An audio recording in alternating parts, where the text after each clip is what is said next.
భవిష్యత్తు తరాలకు దృష్టిలో ఉంచుకొని మనం చేయవలసినటువంటి అంశం ఉన్నది. రెండోది, ఇక్కడ అధికారులు టౌన్ ప్లానింగ్ కానీ మిగిలిన అధికారులు ఒక 5 మంది అధికారులని ఇప్పుడే కమిషనర్ గారు చెప్పారు. బట్ అన్ఫార్చునేట్ ఏంటంటే ఏ కార్పొరేటర్ని ఏ పొలిటికల్ పార్టీని కన్సర్న్ లేకుండా ఇదంతా ల్యాప్టాప్ పెట్టుకొని గూగుల్ మ్యాప్ తో చేసినటువంటి అంశం. ఈ రోజు ప్రజాస్వామ్యంలో రాజ్యాంగం ఉన్నది, చట్టాలు ఉన్నాయి, జిహెచ్ఎంసీ కూడా చట్టాలు ఉన్నాయి. అది హరీమరిగా మనం చేయవలసినటువంటి అవసరం లేదు. ఎందుకంటే ఏదో భారతదేశంలో ఇంత పెద్ద కార్పొరేషన్ లేదు అని చూపించడానికి, దాన్ని చిత్రీకరించడానికి కాదు. ప్రజలకు మౌఖికమైనటువంటి సదుపాయాలు ఉన్నాయా లేవా. రెండోది, 27 మున్సిపాలిటీసు 3 కార్పొరేషన్లు పంచాయతీలు కలిపినప్పుడు అక్కడ మనకు ప్రాపర్ ఇన్ఫ్రాస్ట్రక్చర్ ఉన్నదా లేదా అనేది ప్రధానంగా చూసుకోవాల్సినటువంటి అవసరం ఉంది. అసలు మనకున్న జిహెచ్ఎంసీలనే ప్రాపర్ మ్యాన్ పవర్ లేదు వేరియస్ డిపార్ట్మెంట్ లోపల. రెండోది ఏంటంటే రేపు ఇది ఇంప్లిమెంట్ అయిన తర్వాత వాళ్ళకున్న ట్యాక్సులు ఇప్పటి వరకు వేరే ఉన్నాయి, మనకున్నాయి వేరే ఉన్నాయి. బట్ మీరు వెంటనే ఇంపోజ్ చేస్తే వాళ్ళు కూడా ఇబ్బంది పడేటువంటి పరిస్థితులు ఉంటాయి ఒకటి.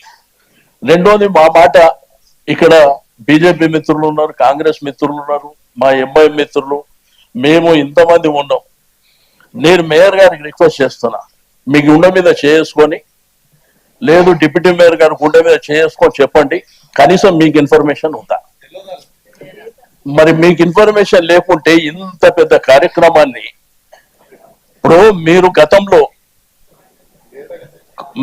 కరోనా మేయర్ గారు లేదని చెప్తారు కదా, గతంలో అంటే ఏ పొలిటికల్ గా వెళ్ళలేదు మేము.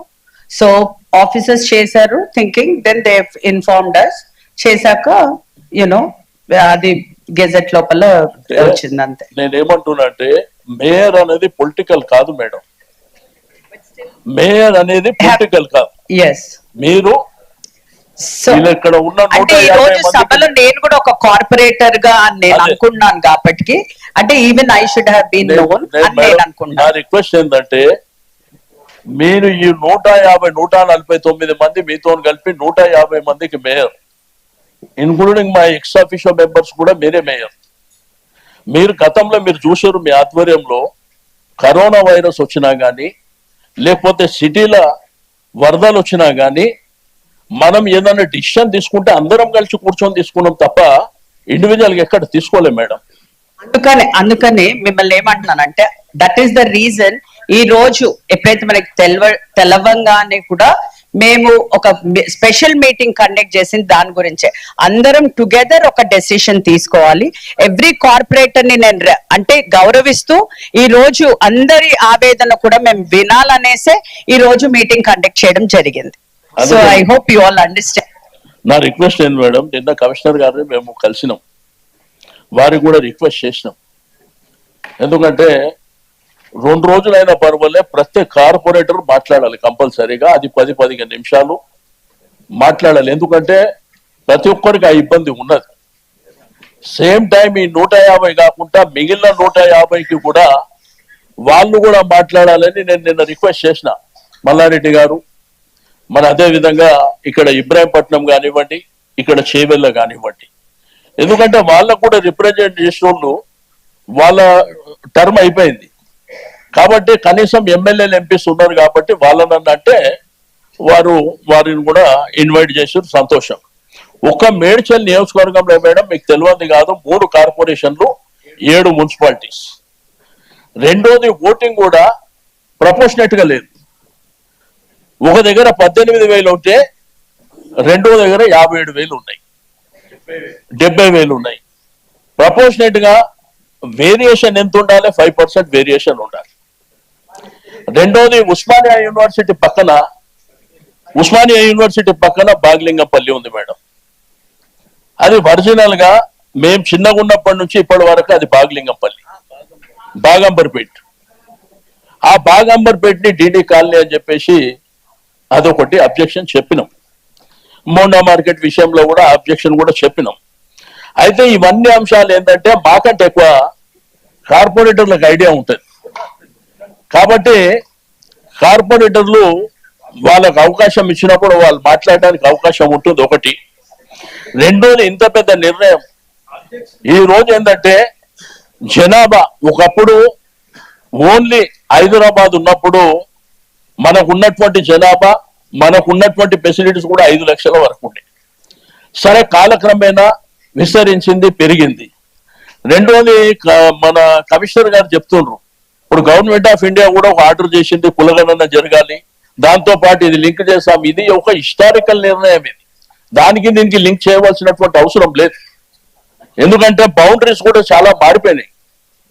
కాబట్టి రకరకాల అంశాలు, ఒకటి ఏంటంటే ప్రజాస్వామ్యం లోపల మనకు ప్రజలే ప్రధానమైనటువంటి, ఈ రోజు బస్తీ సంఘాలు కానివ్వండి, కాలనీ అసోసియేషన్స్ కానివ్వండి, గేటెడ్ కమ్యూనిటీస్ కానివ్వండి, ఎవరిని కన్సల్ట్ చేయలేం మేడం. రెండోది, మా కార్పొరేటర్లు అందరూ ఏ పార్టీ అయినప్పటికీ వాళ్ళు అక్కడ ఉన్నటువంటి వార్డ్ ఆఫీస్కి పోయి వాళ్ళని అధికారులను అడుగుతా మాకేం తెలియదు అని చెప్పి వాళ్ళు చెప్తారు. మరి ఇదంతా వ్యవస్థ చేసేది ఎవరు? అక్కడ అధికారులు చేసినప్పుడు మరి వీళ్ళందరికీ. రెండోది, మీరు లాస్ట్ టైం మొన్న మాట్లాడినప్పుడు మీరు రాత్రి వరకు ఉండండి, కార్యక్రమాలు జరిగే వరకు ఉండండి, నేను గుడ్ న్యూస్ చెప్తున్నా అని చెప్పారు. మీరు లాస్ట్ గుడ్ న్యూస్ చెప్పారు వాళ్ళకు. 2 కోట్ల రూపాయలు వాళ్ళకున్న టర్మ్ ఎంత మేడం? 2 నెలలు టర్మ్ ఉంది. ఇప్పుడు వాళ్ళు రిప్రజెంటేషన్ తీసుకొని ఎక్కడెక్కడ వర్కులు, వర్షాలు పడ్డాయి, రకరకాల ఇబ్బందులు ఉన్నాయి, వాళ్ళు ఇప్పుడు పోయి అడిగితే ఇన్ఛార్జ్ మినిస్టర్ సంతకం పెట్టాలన్నట్టు. ఓకే, పెట్టిపోయండి. కానీ మరి వాళ్ళు ఎప్పుడు వాళ్ళకు లాస్ట్ అవకాశమే కదా. దాన్ని మళ్ళీ టెండర్ ప్రాసెస్ ఎప్పుడైతుంది, వాళ్ళ ఫౌండేషన్ ఎప్పుడు వేయాలి, ఇవన్నీ కూడా మీరు దృష్టిలో పెట్టుకోమని చెప్తున్నా. కాబట్టి నేను మీ దయచేసి గవర్నమెంట్ ఎప్పుడైనా ఒక మంచి నిర్ణయం తీసుకుంటే మేము వెంటనే అపోజ్ చేయం అధ్యక్ష. వెంటనే అపోజ్ చేయవలసిన అవసరం కూడా మాకు లేదు. కానీ ఇక్కడ ఉన్నటువంటి ప్రజలని కాన్ఫిడెన్స్ లోకి తీసుకుంటారా? ఒక్కొక్కరు 40, 50, 70 వేల మెజార్టీతో గెలిచి 70 వేల ఓట్లున్న ప్రాంతంలో గెలిచినటువంటి వ్యక్తులు వీళ్ళే కదా, ఇక్కడ ఉన్న వాళ్ళే కదా. మరి ఏ కార్పొరేటర్ అన్నా కన్సల్ట్ చేసిండ్రా? అది దయచేసి. కాబట్టి నేనేమంటున్నా అంటే ఇది అదే మరి చేయకండి. మీరు కావాలంటే ఒక నెల టైం ఇవ్వండి. నెల టైం ఇచ్చి అధికారులను కూడా ప్రజాప్రతినిధులతో పాటు అక్కడ ఉన్న బస్తీ సంఘాలు, గేటెడ్ కమ్యూనిటీ, కాలనీస్తోని ఫిజికల్ గా వాళ్ళు సర్వే చేయమని చెప్పండి. అట్లయితే ఎవరికి ఇబ్బంది లేకుండా ఉంటది. కాబట్టి రెండోది, అందరు నేను కమిషనర్ గారికి రిక్వెస్ట్ చేస్తున్నా, ఇవాళ రేపటికి కూడా మీరు పర్మిట్ చేయాలి మేడం.